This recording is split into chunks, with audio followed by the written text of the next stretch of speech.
नमस्कार दोस्तों, the real story में आपका स्वागत है। मैं हूं राजेंद्र शर्मा। कल्पना कीजिए आपका फोन बजता है, स्क्रॉल करते हुए एक पोस्ट दिखती है, भारत में हिंदू खतरे में है, या मोदी सरकार ने बांग्लादेश को घेर लिया है। आप बगैर सोचे समझे उसे शेयर कर देते हैं, लेकिन रुकिए, वो पोस्ट किसी भारतीय का नहीं बल्कि लाहौर या ढाका से आ रही है। जी हाँ, एक्स जो पहले ट्विटर था, उसके नए अबाउट दिस अकाउंट फीचर ने ऐसे हजारों फर्जी चेहरों को बेनकाब कर दिया है। एक्स ने एक ऐसा बटन दबाया जिसने हजारों फर्जी चेहरों के नकाब एक झटके में उतार दिए।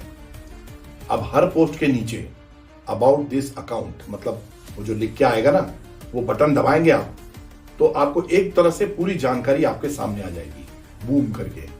ये अकाउंट किस देश से चल रहा है, इसने अपना नाम कितनी बार बदला है, कब ज्वाइन किया था, वीपीएन यूज कर रहा है या नहीं, सब कुछ आपके सामने खुलकर सामने आ जाएगा। और जैसे ही ये फीचर पूरी दुनिया में रोल आउट हुआ, भारत के खिलाफ चल रही सबसे बड़ी साइबर साजिश का पर्दाफाश हो गया। मतलब कई चेहरे भारत सामने आ गए, Pakistan, Bangladesh, Britain, America, Canada, Thailand, Nigeria. मतलब आप सोचिए कि कहां कहां से ट्विटर और सोशल मीडिया के अकाउंट चल रहे हैं। ये फर्जी अकाउंट्स एक एक करके बेनकाब हो रहे हैं। उसकी वजह यही है कि जो नया ट्रेंड शुरू हुआ है उसमें सब जानकारियां एक बार में सामने आ जाती हैं। ये बॉट्स जो है भारत को तोड़ने, अफवाहें फैलाने का काम कर रहे थे, लेकिन अब साजिश का पर्दाफाश हो गया है। आज हम इस डिजिटल युद्ध की पूरी कहानी खोलेंगे, रोमांचक ट्विस्ट्स, एक्सपोज्ड विलेन और भारत की ताकत के साथ। तैयार हैं? चलिए डार्क वेब की गहराई में गोता लगाते हैं। दोस्तों, सबसे पहले बात करते हैं एक्स के ट्रांसपेरेंसी बम की, जिसने फर्जी दुनिया को हिला दिया। 21 नवंबर 2025 इस तारीख को एक्स ने एक धमाका किया। एक्स ने अबाउट दिस अकाउंट नाम का एक बटन जारी किया। इस बटन को क्लिक करें, अकाउंट कहां से चल रहा है, कितनी बार बदला, कब ज्वाइन किया, ऐप कहां से डाउनलोड किया। यह फीचर वीपीएन यूजर्स को भी पकड़ लेता है, वार्निंग पॉपअप के साथ। एलन मस्क की head of product Nikita Bier ने कहा है कि ग्लोबल टाउन स्क्वायर की इंटीग्रिटी के लिए एक रेवोल्यूशन है। तो वो भी ये मानते हैं कि ये एक बहुत बड़ा परिवर्तन है, एक क्रांति है, जो कि काफी आगे तक बहुत सारी चीजों का खुलासा करेगी। और इसकी वजह है कि ये फेक न्यूज का जो बाजार गर्म था, वो एक तरह से, मतलब आप समझ लीजिए, गाजा से लेकर अमेरिकी पॉलिटिक्स तक फर्जी अकाउंट्स ने जो है जो धोखे दिए थे, जो जिस तरह से फर्जी अकाउंट से जानकारी आ रही थी, इंफॉर्मेशन आ रही थी। और भारत पर फोकस करें तो दक्षिण एशिया में पाकिस्तान, बांग्लादेश, यहां से सैकड़ों अकाउंट्स भारत के खिलाफ जहर उगल रहे थे। मतलब ऐसी कोई जगह नहीं है जहां से भारत के खिलाफ नहीं कहा जा रहा था। ऑपरेशन सिंदूर जो मई 2025 में था, उसके बाद तो तूफान जैसा आ गया सोशल मीडिया पे। Fake videos, AI generated images, Hindu Muslim rift के उसको फैलाना। लेकिन अब हजारों चेहरे बेनकाब हो चुके हैं। तो आइए जानते हैं कि एक्सपोज्ड विलेन्स कौन कौन से हैं। पाकिस्तान और बांग्लादेश के फर्जी योद्धा जो सोशल मीडिया पर लड़ने आ जाते हैं, भारत के खिलाफ ट्वीट्स करते हैं और कई तरह की गलत खबरें फैलाते हैं। पहला खुलासा, वो अकाउंट जो द्रविड़ प्राइड के नाम पर जहर उगलता था, वी द्रविडियन। ये आपने देखा होगा, वी द्रविडियन के नाम से कई पोस्ट आते थे और खासकर एक्स पर आते थे। नाम सुनकर लगा कि कोई तमिलनाडु का या केरल का कोई योद्धा है जो कि सोशल मीडिया पे एक्टिव है। लाखों फॉलोअर्स थे, हर पोस्ट में north India versus south India, इस तरह के वो ट्वीट्स करते थे। हिंदी थोप रहे हैं, तमिल संस्कृति खतरे में है, लेफ्टिस्ट सर्कल में ये बहुत पॉपुलर थे। लेकिन जैसे ही किसी ने अबाउट दिस अकाउंट, जो नीचे आता है बटन, वो बटन दबाया, लोकेशन सामने आ गई। लोकेशन थी ढाका, बांग्लादेश। अब आप सोचिए कि ढाका या बांग्लादेश में बैठने वाले को हिंदी और तमिल की लड़ाई के बीच क्या मिल रहा है। इसकी हैंडल चेंज हिस्ट्री देखी तो पिछले 3 साल में इस आदमी ने 19 बार अपना नाम बदला है। असली नाम था मोहम्मद रिजवान, यानी बांग्लादेश से बैठकर भारत के अंदर क्षेत्रीय नफरत फैला रहा था ये मोहम्मद रिजवान। आज वो अकाउंट सस्पेंड हो चुका है, लेकिन उसने जो जहर बोया है उसकी गूंज अभी तक सुनाई दे रही है। उसके कारण अभी तक बहुत सारे विवाद पैदा हुए हैं। दूसरा खुलासा, इंडियन जेम्स, जिसका मालिक ढाका में बैठा था।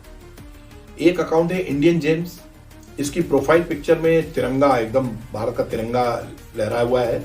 बायो में लिखा है proud Indian jeweller from Mumbai. तो आप देख लीजिए कि ये अपने आप को किस तरह से उन्होंने प्रस्तुत किया है। लेकिन पोस्ट में क्या होता था उसकी, केवल हिंदू मुस्लिम तनाव होता था। मंदिर मस्जिद विवाद होता था, वो इस तरह की पोस्ट करता था कि हिंदू और मुस्लिम में मंदिर मस्जिद में तनाव रहे, और भारत की सरकार के खिलाफ जो है जहर उगलता था, खासतौर पे मोदी और बीजेपी के खिलाफ। लेकिन भारत को उसमें जरूर निशाना बनाया जाता था। अब अबाउट दिस अकाउंट जब बटन दबाया तो लोकेशन निकली सिलहेट बांग्लादेश, ये भी बांग्लादेश का निकला। असली नाम बाहर आ गया, अब्दुल रज्जाक। तो अब्दुल रज्जाक जो है वो भारत और बीजेपी और हिंदू मुस्लिम के झगड़े करवाने के लिए पोस्ट करते थे। इतने सालों से मुंबई का जौहरी बनकर भारत को गाली दे रहा था, जब एक्सपोज हुआ तो उसने तुरंत अकाउंट डिलीट कर दिया। लेकिन स्क्रीनशॉट वायरल हो चुकी है, अब ये फंस चुका है। लेकिन आप उसका क्या करेंगे, क्योंकि वो दूसरे नाम से आ जाएगा, किसी और नाम से अपना अकाउंट बनाएगा और फिर से जहर उगलेगा। तीसरा खुलासा लाहौर से चल रहा था, एक अकाउंट बिट्टू शर्मा 786। बिट्टू शर्मा 786 तो नाम से लगा कि ब्राह्मण है, 786 लिखा तो लगा कि सेक्युलर भी है, क्योंकि बहुत सारे हिंदू लोग 786 को मानते हैं। लेकिन पोस्ट जब देखी तो उसमें कांग्रेस की तारीफ थी, मोदी शाह को गाली दे रहा था और हिंदू धर्म को नीचा दिखा रहा था। सबसे ज्यादा यही है कि हिंदू धर्म को किस तरह से नीचा दिखाया जाए। लोकेशन खोली तो निकली Lahore Pakistan. Handle change history देखी उसकी तो 42 बार उसने अपना नाम बदला, मतलब 42 बार बार बार नाम बदल के वो पोस्ट करता था। पहले नाम था पाक फौजी जिंदाबाद, फिर बना इमरान खान रियल। आप देखिए किस तरह के उसने नाम रखे थे, बाद हैंडल यूज किए थे, लेकिन नाम कुछ और रखा था, बिट्टू। और फिर अचानक से बिट्टू शर्मा बन गया, यानी आईएसआई की ट्रेनिंग लेकर आया था कि हिंदू नाम रखो और हिंदू धर्म को ही गाली दो ताकि हिंदू आपस में लड़े। तो ये उनकी स्ट्रैटेजी थी जो सोशल मीडिया में करती थी। और हम लोग ये समझते हैं कि यार सामने हमारे देश के ही लोग हैं जो हमारे खिलाफ बोल रहे हैं या हमारे देश के हैं जो आपस में लड़ा रहे हैं। चौथा खुलासा हुआ प्रिया पुरोहित, जिसकी असलियत लाहौर थी। एड्रेस था प्रिया पुरोहित, एआई जनरेटेड खूबसूरत फोटो थी उसके, उसमें लगी हुई थी।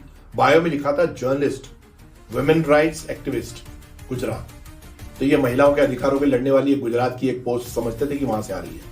लेकिन पोस्ट में क्या हो रहा था, केवल गुजरात में मुस्लिम महिलाओं पर अत्याचार, हिंदुत्व का खतरा, इस तरह की पोस्ट आती थी, अत्याचार और खतरे की। जब लोकेशन देखी तो निकली लाहौर कैंट पाकिस्तान। अब इसका हैंडल भी कई बार चेंज हुआ, इसने 28 बार अपना हैंडल चेंज किया। और यही अकाउंट था जिसने 2022 गुजरात इलेक्शन के दौरान सबसे ज्यादा जहर उगला, सबसे ज्यादा जहर फैलाया था और गोधरा और दूसरे मुद्दों को लेकर भारत में हिंदू और मुस्लिम के बीच वैमनस्य पैदा करने की कोशिश की थी। तो ये एक बहुत बड़ा नाम सामने आया। एक और खुलासा आया ज्योत्सना यादव, जिसे चलाता था कराची का अब्दुल। अब आप सोचिए ज्योत्सना यादव जो हैंडल है वो बायो में यूपी की बेटी प्राउड यादव लिखा था। तो आप देखिए कि यादव समाज को भी उसने घसीट लिया। लेकिन इनके पोस्ट कैसे होते थे, केवल जातिवाद, यादवों को दबाया जा रहा है, ब्राह्मण साजिश कैसे करते थे, ब्राह्मण साजिश में कैसे रहते थे। और जब लोकेशन देखी उसकी तो वो मिला कराची पाकिस्तान और असली ऑपरेटर था अब्दुल वहाब। तो आप देखिए पाकिस्तान से बैठकर यूपी बिहार की जाति आग भड़काने की कोशिश की जा रही थी और ऐसे बहुत सारे अकाउंट थे जो कि देश में इस तरह का जहर फैला रहे थे। तो एक एक्स के एक छोटे से डिसीजन ने एक बहुत बड़ा एक्सपोज कर दिया। अब बात करते हैं कि कैसे ब्रिटेन और अमेरिका से भी चल रहा था इस तरह का काम, इस तरह का खेल।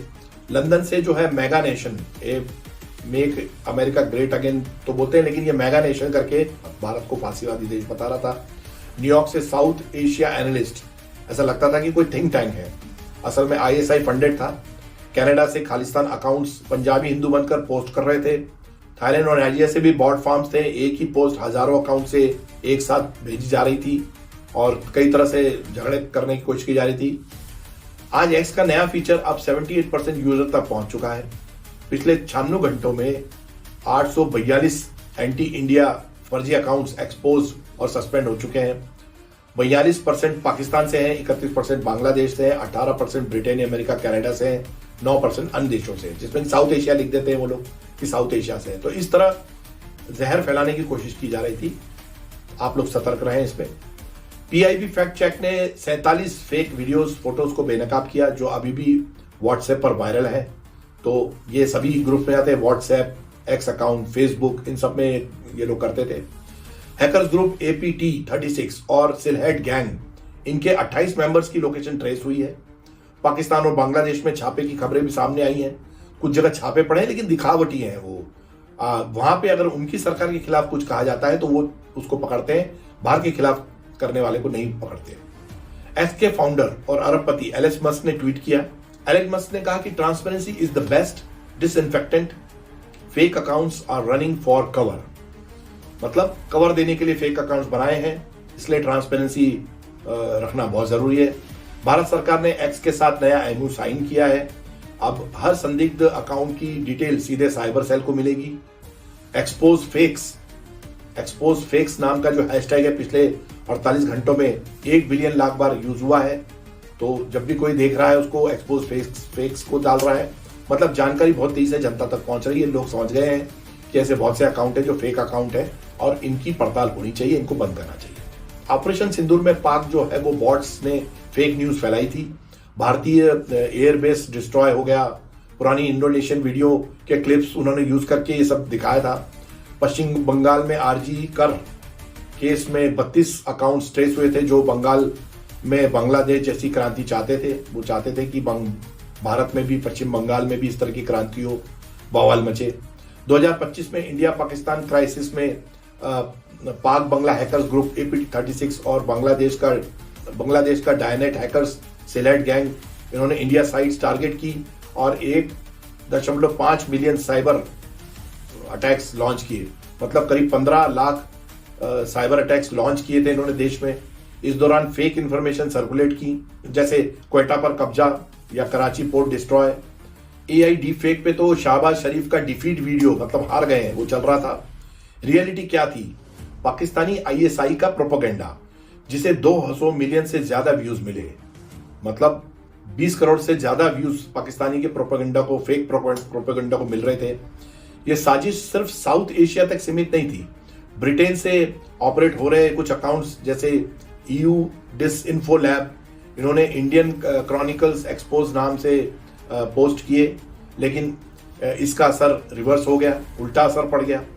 पाक नेटवर्क 116 देशों में एंटी इंडिया साइट्स चला रहा था। अमेरिका से चाइनीज लिंक्ड नेटवर्क्स फेक मागा अकाउंट्स चलाकर भारत को कम्युनल स्टेट बना रहे थे। 2023 में मेटा ने हजारों फेक अकाउंट्स हटाए जो US इलेक्शंस टारगेट कर रहे थे, लेकिन 2025 में फोकस पूरा भारत था। एक्स फीचर ने भी थाईलैंड, नाइजीरिया, बांग्लादेश से फेक अकाउंट पकड़े, उनको हटाया। तो आप समझ सकते हैं कि कितने बड़े पैमाने पर ये फेक अकाउंट चल रहे हैं। मैं राजेंद्र शर्मा हूं, मैं अब्दुल बन के भी फेक अकाउंट चला सकता हूं। इधर फेसबुक वो प्लेटफॉर्म है जहां 300 मिलियन से ज्यादा भारतीय यूजर्स हैं और जहां पाकिस्तान, बांग्लादेश, ब्रिटेन और अमेरिका से यहाँ पे अकाउंट चल रहे थे। हजारों फर्जी अकाउंट्स भारत को तोड़ने और नफरत फैलाने का गंदा खेल रहे हैं। मई के भारत पाकिस्तान युद्ध के दौरान ये प्लेटफॉर्म जंग का मैदान बन गए थे। मतलब एक तरह से सोशल मीडिया पर भी लड़ाई शुरू हो गई थी। आपने देखा होगा किस तरह के भद्दे कमेंट्स आते थे। पाकिस्तान और बांग्लादेश से चल रहे अकाउंट्स भारत को फांसीवादी बता रहे थे और मतलब बता रहे थे कि बिल्कुल कम्युनल है। मेटा ने अप्रैल 2019 में ही 130 पेजेस के ग्रुप्स और अकाउंट्स हटाए। ये सब पाकिस्तानी मिलिट्री ISPR से जुड़े थे जो कश्मीर कम्युनिटी पेजेस बनाकर एंटी इंडिया प्रोपेगेंडा फैला रही थी। तो ISI की जो PR की जो एजेंसी है वही ये कर रही है, सरकारी। पुरानी 2021 की क्लिप्स को रिसाइकल किया गया कई जगह। फेसबुक का एल्गोरिथम तो नए यूजर को 3 हफ्तों में ही फेक न्यूज के दलदल में ढकेल देता है। तो बिहाइडिंग की ग्राफिक फोटोज हैं, doctored images of Indian strikes हैं, ये सब क्योंकि अकाउंट्स जो है वो बॉट फार्म्स से चलते हैं जहां एक पोस्ट 97 मिलियन व्यूज तक वायरल होती है। तो आप समझ सकते हैं कि कितना वायरल होता है ये। कनाडा और UAE से भी खालिस्तानी अकाउंट्स पकड़े गए हैं जो पंजाबी हिंदू बनकर पोस्ट कर रहे थे ताकि कम्युनल पैनिक हो। लेकिन फेसबुक का रिस्पांस बहुत धीमा है। NPR की रिपोर्ट के मुताबिक 2021 में भी फेक न्यूज को पॉपुलर फीड में पुश किया गया, उसको शामिल कर लिया गया। इन सब साजिशों के पीछे क्या वजह है? मई 2025 के संकट के बाद पाकिस्तान हताश है। फील्ड में हारने के बाद वो डिजिटल वॉर लड़ना चाहता है, डिजिटल वॉर जीतने की कोशिश कर रहा है। इस तरह से सब तरह के हथकंडे इस्तेमाल कर रहा है। बांग्लादेश में हसीना के फॉल के बाद एंटी इंडिया सेंटीमेंट्स भड़काने में पाकिस्तान का बहुत बड़ा हाथ है और वो बांग्लादेश में इस तरह के ऑपरेशंस कर रहा है, ISI कर रही है। ब्रिटेन, अमेरिका के फेक अकाउंट्स के जरिए ISI के अलाइड नेटवर्क्स जो है वो फंडेड मैनिपुलेशन करना, यही पाक का काम है।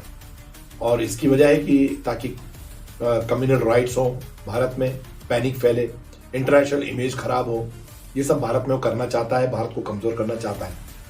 लेकिन एक्स फीचर ने गेम चेंज कर दिया है, अकाउंट शटडाउन होने लगे हैं, यूजर्स अलर्ट हो गए हैं। दोस्तों, भारत की ताकत है साइबर सेल, पीआईबी। इनसे 72% anti Bangla propaganda Indian account से ट्रेस किया गया है। मेटा ने पिछले हफ्ते करीब 500 से ज्यादा फेक अकाउंट्स हटाए हैं। न्यू गार्ड के मुताबिक 1500 से ज्यादा नेटवर्क अभी भी एक्टिव है, लेकिन डिटेक्शन 40% बढ़ा है।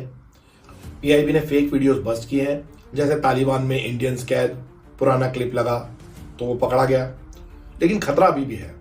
नई बॉट्स वीपीएन यूज कर रही हैं। 2025 में नया चैलेंज आ गया है, एआई डीप फेक।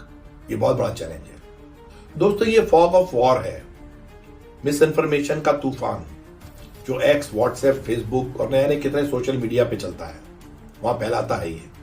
लेकिन भारत तैयार है। फर्जी चेहरे बेनकाब हो गए हैं, लेकिन जंग अभी भी जारी है, क्योंकि नए चेहरे बनते जाएंगे, नए लोग आते जाएंगे अलग अलग नामों से, झूठे नामों से। तो सत्य की ताकत से लड़ें। एक्स पर चेक करें, पीआईबी फॉलो करें, शेयर बिफोर बिलीव। वीडियो को लाइक, शेयर, सब्सक्राइब करें। कमेंट्स में बताएं कि कौन सा फेक अकाउंट एक्सपोज होना चाहिए, ये जरूर बताएं। मिलते हैं अगली एक्सपोज में। हमारे साथ बने रहने के लिए आपका बहुत बहुत धन्यवाद। जय हिंद।